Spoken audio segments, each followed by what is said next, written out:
this, let's move toward the first video of 2024 exam, which is going to be accounting equation. अब आप देख रहे हैं कि हम कुछ इस स्ट्रेटजी के साथ और कुछ इस फॉर्मेट के साथ अपने लेक्चर्स को रिकॉर्ड कर रहे हैं, ठीक है। आपके पास हर पेपर का रेलिवेंट पेपर की एक एक पिक्चर, एक एक क्वेश्चन बहुत तरीके से आपके साथ शेयर किया जाएगा, ठीक है। अच्छा जी, आइए सर, सबसे पहले 2024 के पेपर के अंदर जो MCQs तो बात हो गए थे सर, उसके बाद जो है जो सबसे पहला क्वेश्चन आता है वो आता है अकाउंटिंग टर्म्स का। अकाउंटिंग टर्म्स के अंदर एग्जामिनर ने आपसे सबसे पहले पूछा था describe the rules of debit and credit, ठीक है। जो आपकी हमेशा फर्स्ट ईयर और सेकेंड ईयर अकाउंटिंग के अंदर सबसे पहला जो आपका चैप्टर होता है वो होता है accounting equation, rules of debit and credit, books of accounting, ठीक है, ये तमाम चीज़ें। तो वहाँ से सर ये उसने पूछा है, ठीक है, rules of debit and credit. दूसरी चीज़ उसने आपसे ये पूछी कि आपको यहाँ पे मल्टीपल अकाउंट्स दे दिए गए थे और आपसे ये कहा था कि जो 4 कैटेगरीज हैं, एसेट, रेवेन्यू, एक्सपेंस और लायबिलिटी, इन चारों में से आप इन अकाउंट को किस अकाउंटिंग हेड में डालेंगे। याद है ना, पिलर्स ऑफ अकाउंटिंग, ठीक है, बेसिक हेड्स ऑफ अकाउंटिंग, वो तमाम चीज़, ठीक है, एसेट, एक्सपेंस, रेवेन्यू, इक्विटी और लायबिलिटी। अच्छा, मैं अक्सर ना इन चारों को बोलने के लिए मैं कुछ इस तरीके से बोलता हूँ। आपने एक वर्ड सुना होगा, डीलर, ठीक है। अच्छा, मैं क्या करता हूँ, मैं इसको कुछ इस तरीके से देता हूँ, डीलर, डी गायब कर देता हूँ। इससे ना याद करने में स्टूडेंट्स को जरा आसानी रहती है। पता है क्या, ये देखो सर, ई से एक्सपेंस, ए से एसेट, एल से लायबिलिटी, सर ई से इक्विटी, सर आर से रेवेन्यू। कैसा, डीलर में तो डी हटा दें, डीलर याद रख लें, ई से एक्सपेंस, ए से एसेट, एल से लायबिलिटी, ई से इक्विटी और आर से रेवेन्यू, ठीक है। इस तरह की बहुत सारी शॉर्ट ट्रिक्स और इस तरह की इंटरेस्टिंग चीज़ें आपके साथ आगे वीडियोस में शेयर की जाएंगी, देखिएगा। अच्छा, सबसे पहली चीज़ उसने आपसे पूछी थी rules of debit and credit. Sir एक बेसिक फंडामेंटल है, अगर आप एक कॉमर्स के स्टूडेंट हैं तो इसके बगैर तो आप आगे जाके पढ़ ही नहीं सकते। तो एसेट इंक्रीज, सर डेबिट पता है हमें, डिक्रीज क्रेडिट आपको पता है, इन दोनों के रूल फिक्स होते हैं हमेशा, एक्सपेंस और एसेट के। क्या होते हैं वो रूल कि सर ये दोनों जब भी इंक्रीज होते हैं तो डेबिट होते हैं, इसी तरह सर ये दोनों जब भी डिक्रीज होते हैं तो क्या होते हैं, क्रेडिट। जबकि sir on the other hand in तीनों के लिए रूल सेम है, ये तीनों जब भी बढ़ते हैं तो सर क्रेडिट होते हैं और ये तीनों जब भी कम होते हैं तो सर ये डेबिट होते हैं। तो ये था सर हमारा क्वेश्चन नंबर 2 का सबसे पहली requirement, rules of debit and credit. ठीक, आगे बढ़ते हैं sir. Classify the given below item into assets, revenue, expenses and liability. Cash, cash क्या है भाई, कैश है जनाब एसेट। अच्छा, यहाँ पे मैं आपको थोड़ा सा रिकॉल कर दूँ, आपने बैलेंस शीट तो पढ़ी होगी, आपने इनकम स्टेटमेंट भी पढ़ी होगी, और आपको पता है मैं यहाँ पे किसका रेफरेंस देने जा रहा हूँ, मैं बात कर रहा हूँ फाइनेंशियल स्टेटमेंट की। फाइनेंशियल स्टेटमेंट के अंदर हम 2 स्टेटमेंट बनाते हैं, इनकम स्टेटमेंट और बैलेंस शीट। मैं आपसे ये कहता हूँ कि इस तरह का जब क्वेश्चन आता है और जब आपको अकाउंटिंग हेड्स को आइडेंटिफाई करना होता है, आप ना ज़रा उस स्टेटमेंट को रिकॉल करा कर, ठीक है। आपको पता है कि कैश बैलेंस शीट में कहाँ आता है, सर बैलेंस शीट में कैश आ रहा होता है करंट एसेट के अंदर। तो अब आप उसको करंट एसेट बोलो, फिक्स एसेट बोलो, सर एसेट तो एसेट है। और उसने भी यहाँ पे बाइफिकेशन करी नहीं है कि आप उसको करंट एसेट में डालें या फिक्स एसेट में डालें। उसने आपको सिंपल ये कहा है कि अगर कोई अकाउंटिंग हेड है तो मुझे सिंपल ये बताओ कि वो एसेट है या नहीं। कैश क्या है, asset. Bank loan, sir loan means उधार, और आपको पता है उधार सारे के सारे कहाँ जाते हैं, लायबिलिटी के अंदर। तो बैंक लोन सर कहाँ गया, लायबिलिटी के अंदर। बैंक ओवरड्राफ्ट, देखो बैंक ओवरड्राफ्ट को थोड़ा सा यूँ समझो कि मिसाल के तौर पे सर आपका एक बैंक अकाउंट है और उसके अंदर 5000 अभी बैलेंस रखा हुआ, सही है। आप क्या उसके अंदर से 7 या 8 हज़ार निकाल सकते हैं जबकि आपका बैलेंस 5000? तो ऑब्वियसली बहुत सारे स्टूडेंट जवाब देंगे नहीं सर नहीं निकाल सकते। सर होता ये है कि कुछ बैंक्स अपने कस्टमर को, अभी मैं यहाँ पे किसी इंडिविजुअल बंदे की बात नहीं कर रहा, ये मैं कंपनी लेवल की बात कर रहा हूँ। कंपनी को बैंक इस तरह की सहूलत प्रोवाइड करते हैं कि इस तरह की कंपनीज जो कि डेली बेस पे या मंथली बेस पे बहुत ह्यूज अमाउंट की ट्रांजैक्शन कर रही होती है, उनको एक ओवरड्राफ्ट की फैसिलिटी प्रोवाइड की जाती है। ओवरड्राफ्ट की फैसिलिटी क्या है सर, कि अगर आपके अकाउंट में पैसे ना भी हों तो भी आप निकाल सकते हैं, ठीक है। और इस सर्विस को हम कहते हैं ओवरड्राफ्ट फैसिलिटी। अब ये बैंक प्रोवाइड करता है सिर्फ कुछ खास कस्टमर्स के लिए, ठीक है, जो बड़ी बड़ी ट्रांजैक्शन करते हैं लाखों की करोड़ों की।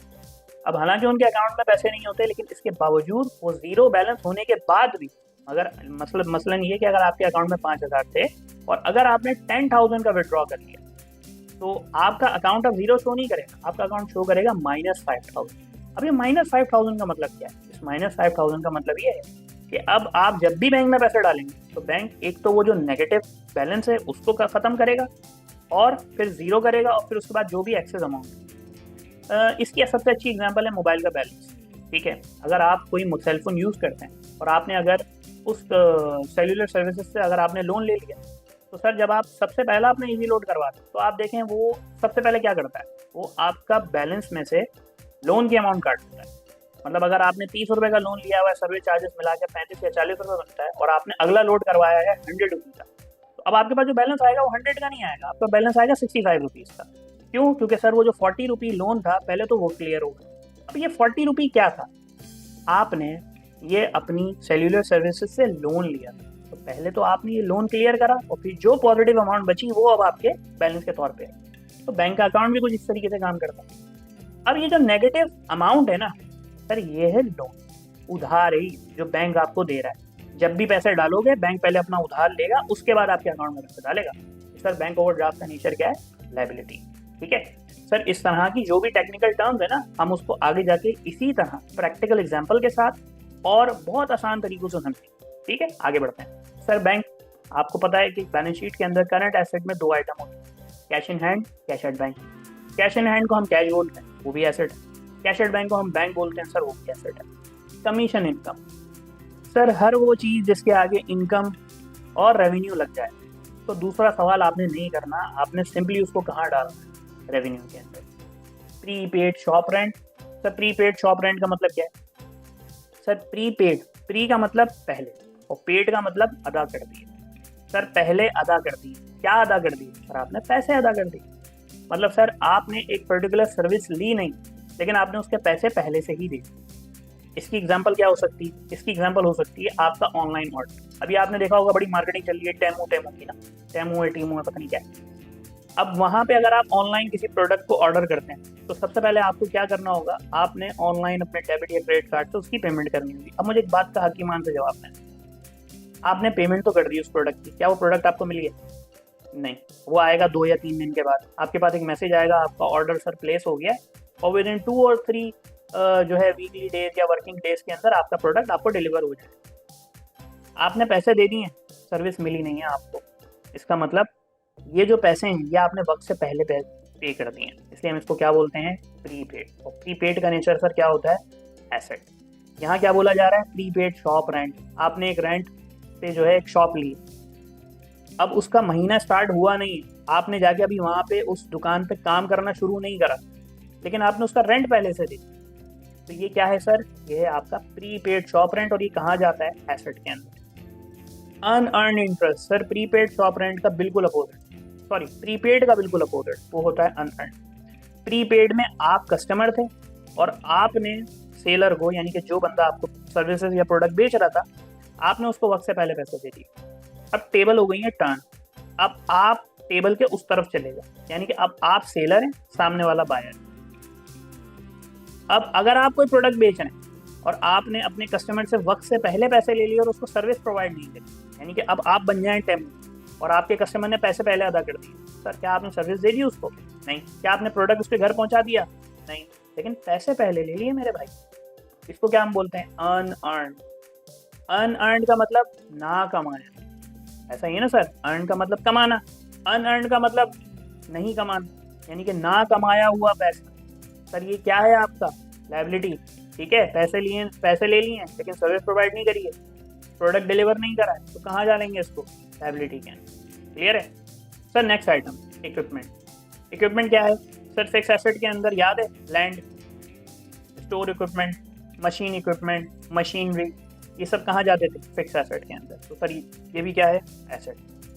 सेल्स, इनकम स्टेटमेंट का सबसे पहला item, gross sales, sales revenue, sales, total sales, 3-4 नामों से आता था। कहाँ गया सर? ये रेवेन्यू के अंदर। और नेक्स्ट सर परचेस, ये क्या है सर? हमारा एक्सपेंस और ये कॉक्स का आइटम है। कॉक्स बोले तो सर मैं इनकम स्टेटमेंट का रेफरेंस दे रहा हूँ। अगर मैं आपको थोड़ा नीचे आके एक्सप्लेन करने की कोशिश करूँ कि ये 3 आइटम एसेट, इक्विटी और लायबिलिटी, सर ये कहाँ जाते हैं? ये जाते हैं बैलेंस शीट के अंदर। अब जो 2 रह जाते हैं ना, एक्सपेंस और रेवेन्यू, ये सर कहाँ जाते हैं? Income statement. और इनकम स्टेटमेंट में सिर्फ 2 ही चीज़ें हैं, खर्चे और आमदनी। ठीक है, ये बहुत डिटेल में हमने ऑलरेडी अपने रिकॉर्डेड लेक्चर में डिस्कस किया हुआ है फाइनेंशियल स्टेटमेंट के अंदर।